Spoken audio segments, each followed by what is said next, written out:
مع الله في لألآت النجوم وحبك الغيوم وضوء القمر نحمده ونصلي على رسوله الكريم اما بعد بسم اللہ الرحمن الرحیم۔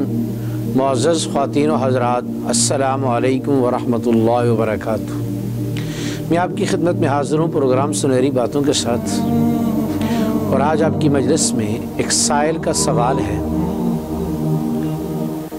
کہ ایک آدمی باجماعت نماز پڑھ رہا ہے اور باجماعت نماز کے دوران کوئی ایسا عمل ہو گیا کہ نماز دوبارہ پڑھنی پڑ گئی، تو کیا دوبارہ نماز پڑھنے کے لیے اقامت بھی دوبارہ پڑھی جائے گی یا پہلی ہی اقامت کافی ہوگی؟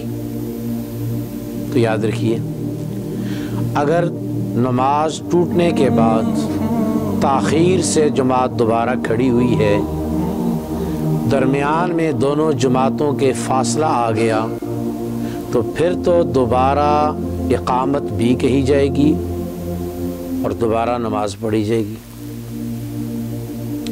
لیکن اگر نماز ٹوٹنے کے ساتھ ہی دوبارہ نماز کھڑی ہو گئی، فاصلہ نہ ہوا، تاخیر نہ ہوئی، تو پہلی ہی اقامت کافی ہو جائے گی۔ لیکن اگر کسی نے اقامت کہہ بھی دی تو کوئی حرج نہیں ہے۔ اس کے ضمن میں ایک اہم ترین مسئلہ اور سمجھ لیجئے کہ اگر آدمی کی نماز کسی فرض چھوٹنے کی وجہ سے فاسد ہو گئی ہے، تو پھر دوبارہ جو جماعت کھڑی ہوئی ہے اس میں ایک آدمی پیچھے سے آیا تو وہ اس جماعت کے ساتھ شریک ہو سکتا ہے کہ نہیں؟ تو یاد رکھیے، اگر نماز پہلی فاسد ہوئی ہے فرض کے چھوٹنے کی وجہ سے، اور دوبارہ نماز کے لیے جو جماعت کھڑی ہوئی ہے، اس میں ہر آنے والا شامل ہو کر اپنے فرض ادا کر سکتا ہے۔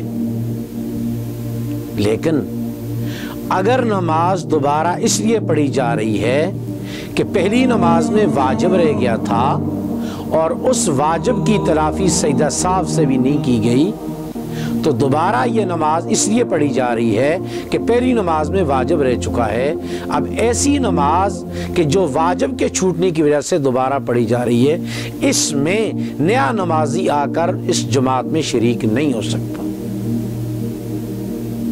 کیوں؟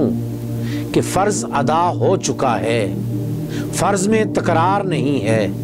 یہ جو دوبارہ نماز پڑھی جا رہی ہے اس فرض کی کمی کو دور کرنے کے لیے پڑھی جا رہی ہے۔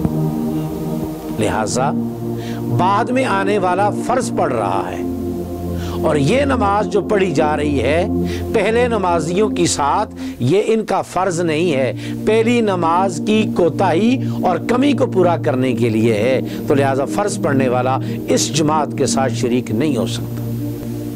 تو لہذا اس نماز کے اندر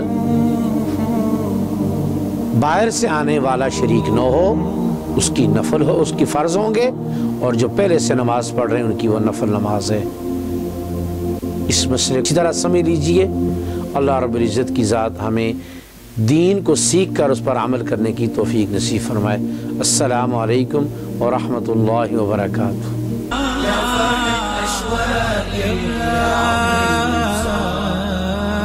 ينسى قلبي